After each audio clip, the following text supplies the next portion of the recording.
What counts in life is not the mere fact that we have lived. It is what difference we've made to the lives of others that will determine the significance of the life we lead.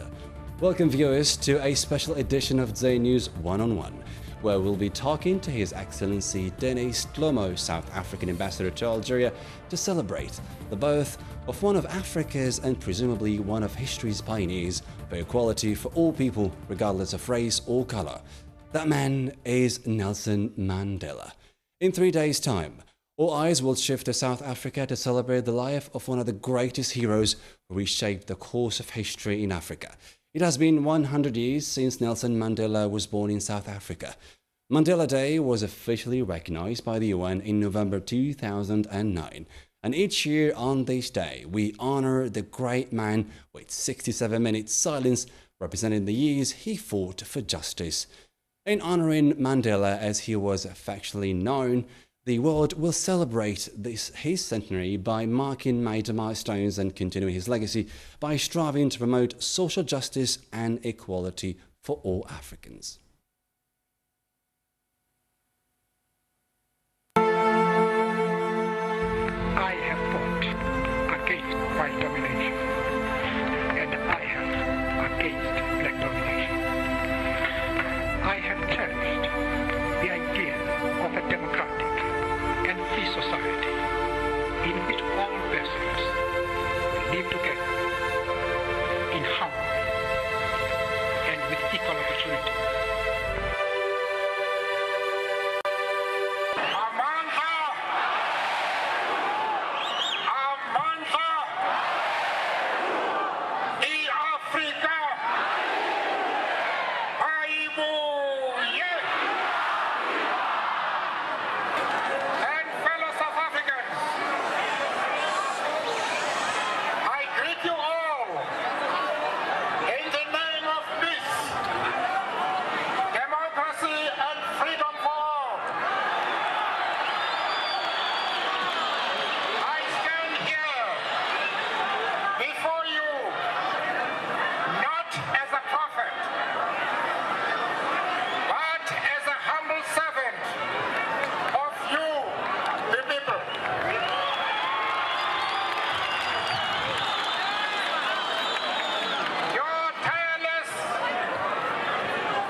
And to further talk about the legacy of the man who changed history in Africa, I'm happy to welcome South African Ambassador to Algeria, Mr. Denis Tlomo. Thank you for accepting our invitation. I'm happy to be here, and we thank you for the opportunity to engage on this important event. Now, Mandela Day calls on us all to make the world a better place. Each year on July 18th, we look back on what has been done and forward to what is going to be done in the future, what needs to be done. Do you think that the African nations are still following in the footsteps of Nelson Mandela, or are there African nations who have stopped following his I think that in general, there are a lot of challenges that continue to face Africa that Nelson Mandela talked about. Mm-hmm. Many of those would be found, for example, when it comes to fighting poverty, Mm-hmm. when it comes to ensuring that there is peace and security, when it comes to ensuring that Africa is indeed united. These are issues that are still ongoing, but they are values that Nelson Mandela preached, and these values of equality, of Ubuntu, of ensuring that in the activities we undertake, we put our people first. I think that there is a change in the spirit on the continent towards ensuring that these values are given life. So, for example, Agenda 2063, the Africa we want, encapsulate a lot of what Nelson Mandela stood for. And I believe that the work that is being done in that context is going to continue to be part of the legacy of Nelson Mandela, amongst other things. Great. Your Excellency, what is Nelson Mandela Day and what does it mean to the world and South Africans specifically? Nelson Mandela Day is a day in which the United Nations and the world in general come together to pay 67 minutes in recognition of 67 years of service that Nelson Mandela gave to the general public. It is for each individual to do something to help people who are worse off than them. It is about service. It is about us doing things for the poor, for those who are forsaken, those who are voiceless, and to plead solidarity with those through active action. And this is not about having conferences, it's about doing something. So improving the environment, assisting the aged, dealing with those who are having disabilities, assisting young people who need particular skills, and making an intervention that would have a generational impact. This is what Nelson Mandela Day is about. So in South Africa this year, it is particularly significant because it coincides with 100 years of Nelson Mandela, if he had lived. And for that reason, we have taken a number of steps to commemorate the day. First, the Cabinet of the Republic of South Africa has established a committee to look into the centenary celebration of Nelson Mandela. But we not only celebrate Nelson Mandela, we also celebrate Mama Albertina Sisulu, who also has given a lot of service to our people, and who also would have been 100 years had she lived this year. So it takes on that significance because the two activities of these two stalwarts and distinguished Africans are going to be taken side by side. So the 18th of July 2018 is thus significant because we continue the countdown towards the centenary celebration of Mama Albertina Sisulu as well. So this is the South African angle. But I think it's important to note that as part of this celebration, the South African Reserve Bank has printed new banknotes and has come up with a special coin which is going to honor the 100 years of Nelson Mandela in terms of the new banknotes and the coin that has actually been issued. Yeah, I read an article yesterday that the 100, is it 100? There's a 100, 50, 20, and 5, the 5 being a coin. Yeah. Are we going to see celebrations in the future that are going to be held in other countries apart from South Africa? Like, for instance, there was this a celebration was held in Boston where they celebrated the life of Nelson Mandela. I think it's important to underscore that the centenary celebration is a year-long celebration. Mm-hmm. The Nelson Mandela Day is a one-day event which happens annually. So for this particular year, 2018, at the African Union, there was a special dinner dedicated to celebrate the life of Nelson Mandela. Mm-hmm.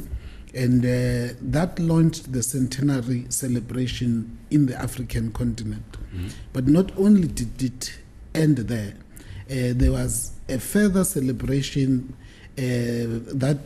several celebrations that have been launched all over the world. Mm-hmm. For example, to speak about Algeria, we celebrated his release from prison this year, 2018, in Blida, where we had a lot of activities, including a graduation ceremony, which was dedicated to his name.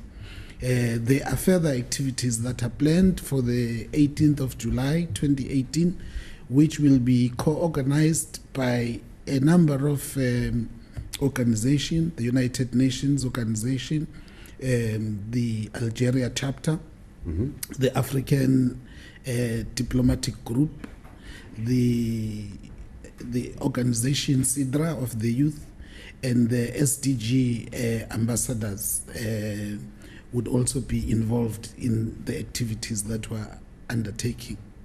Now, this year's centenary celebrations were dedicated to are dedicated to fighting poverty. How do you think Nelson Mandela would tackle this issue if he was with us today? Well, he started tackling the issue when he was alive. In the case of South Africa, one of the first things the government did was to set up a reconstruction and development program. The reconstruction and development program sought to address the most pressing challenges of the time. To date, we are still battling the legacy of poverty, inequality, and unemployment in South Africa. This is not a South African problem only. It is a global problem, and for that reason, I believe that the work we are doing to continue what he started in 1994 in that context is actually important. But I think we must not forget that he has been part of a movement of making poverty history. The main emphasis this year is really to look not just at the issue of poverty, but leaving his legacy is the main focus for us. So it's important that we look at the legacy right round to cover all the angles. Do you think that African countries should invest in education first so they can be able to eradicate poverty? Nelson Mandela was very clear on this issue. He said education is the most important equalizer when it comes to alleviating people from poverty. And we also know that there are many studies that have been conducted that shows that those who invest in education do thrive and do get out of poverty. There are a number of countries that have nothing, but they are people. Because people are the greatest human resource we have. Even if you have nothing, you are actually able to use your brain thrust to turn life around and to make sure that there is progress. And so I believe that when we walk in that direction of investing, especially in the girl child, especially in the youth, we are ensuring, number one, the future, but importantly, we lift a lot of families out of poverty in the future. Yeah. Now, Moving on to another chapter of Nelson Mandela's life, a little known fact, some say that Mandela's experience in Northern Africa, especially in Algeria, has forged him to become a revolutionary. For instance, FLN, or Algeria's Liberation Front leaders, not only trained Mandela and AC members militarily, but also supported them financially. Your Excellency, what is your understanding of this? Well, I think that it is generally accepted, as was articulated by Amilcar Cabral, that Algeria is the Mecca of revolutionaries. Nelson Mandela came here for training, but it was not only Nelson Mandela who was trained here. There are a number of eminent South Africans who have been in Algeria, have served in Algeria, and have gone out to be very eminent person. Amongst them, I think about Johnny McCartney. Amongst them, I think about Dr. Sam Kulube. So there are a number of very eminent South Africans who have received training here. But there are even more who have received financial support, because as we were engaged in struggle, people were traveling from the former Soviet Union to Cuba. They had a stopover here. They got resources and they got financial support. So that is on record. And Nelson Mandela, when he came here, he was trained as a soldier, but he was also trained as a commander. And he was able to say, when he left Algeria, that he came he is leaving Algeria as a man, and he came as somebody who was nobody, so to speak, but he was living as a man, because he now had the skills to prosecute the revolution, to fight and to advance the interests of the oppressed people of South Africa, and of course, consequently, those of the world. Because wherever you eradicate racism and oppression, wherever you are able to deal with the suppression of people and open the way to freedom, you set an example for others. And when they see that it can be done, they too believe that it is also in their own hands to liberate themselves. And this is one of the slogans we had. Right. Now let's go back to another chapter of his life. In the letters he wrote while he was imprisoned, we see the toll it took on him, being deprived of watching his children grow. What effect do 27 years of imprisonment had on his ability to fight for justice for all? Well, I think that's what also added to his determination.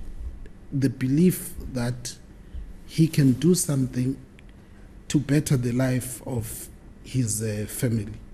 That's why he never gave up whilst he was in prison.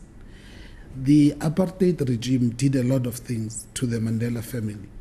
Mama Winnie Mandela was now the face of the African National Congress during that period.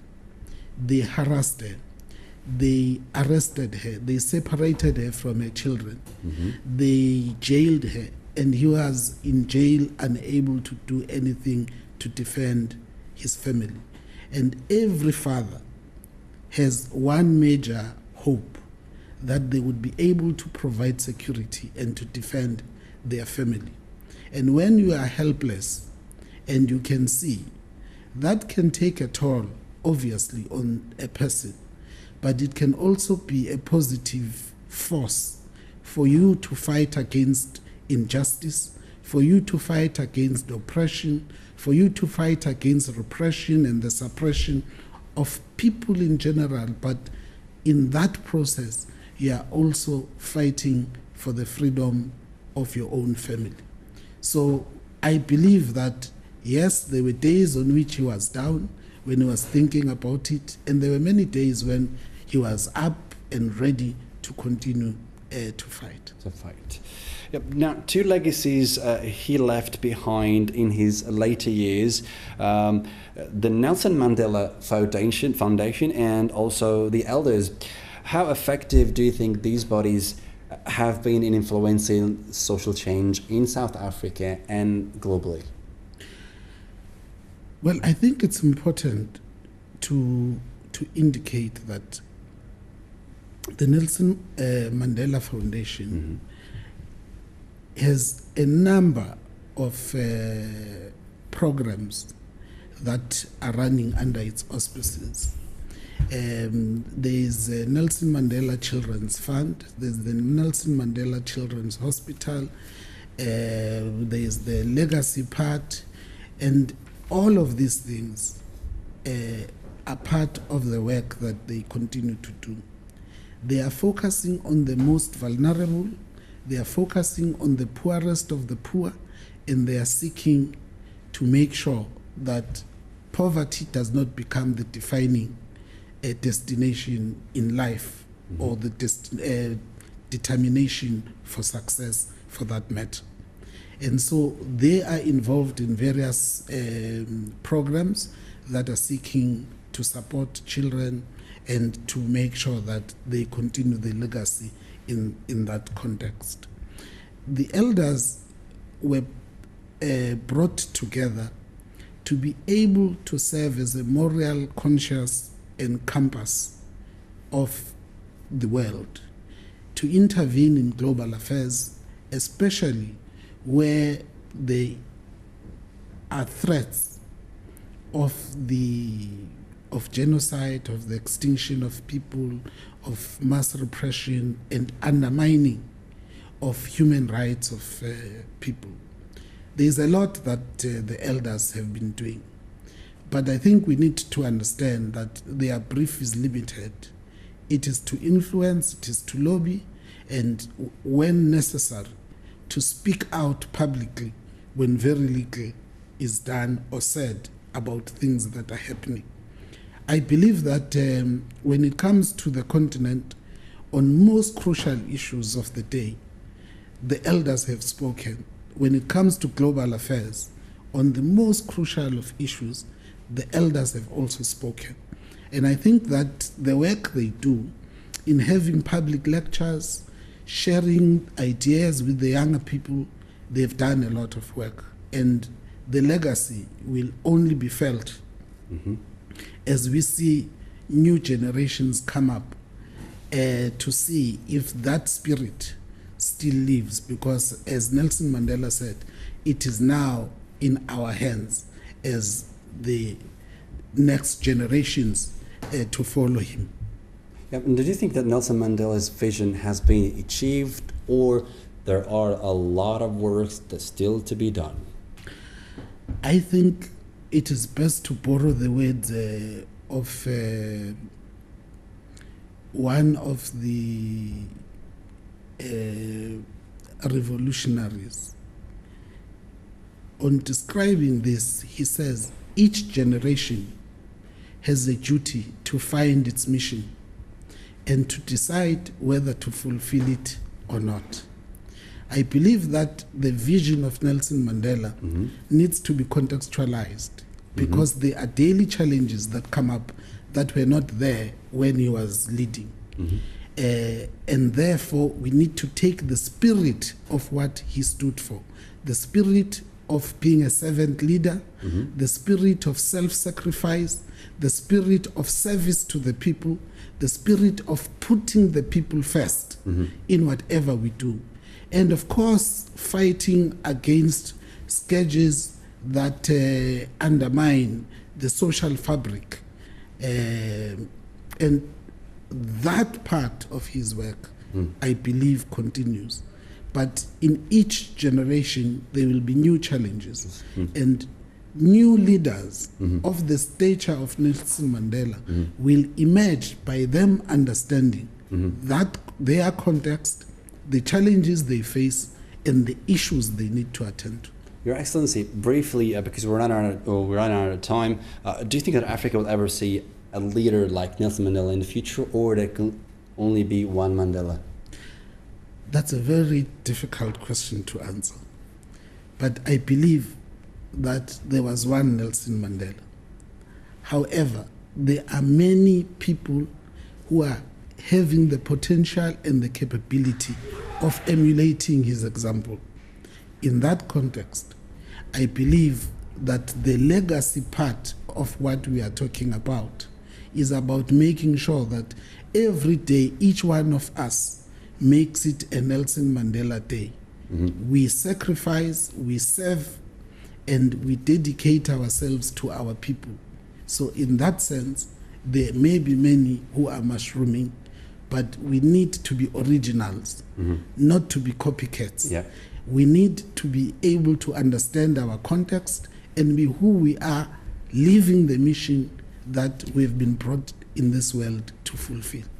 Well, we're running out of time. Thank you so much, Mr. Dennis Tlomo, South African Ambassador to Algeria. Thank you so much for your input. Thank you.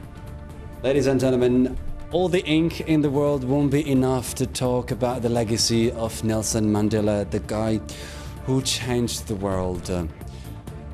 We come to the end of this special episode of DZAIR News One-on-One. I'm your host, Mustapha, AZZOUG, signing off. Goodbye.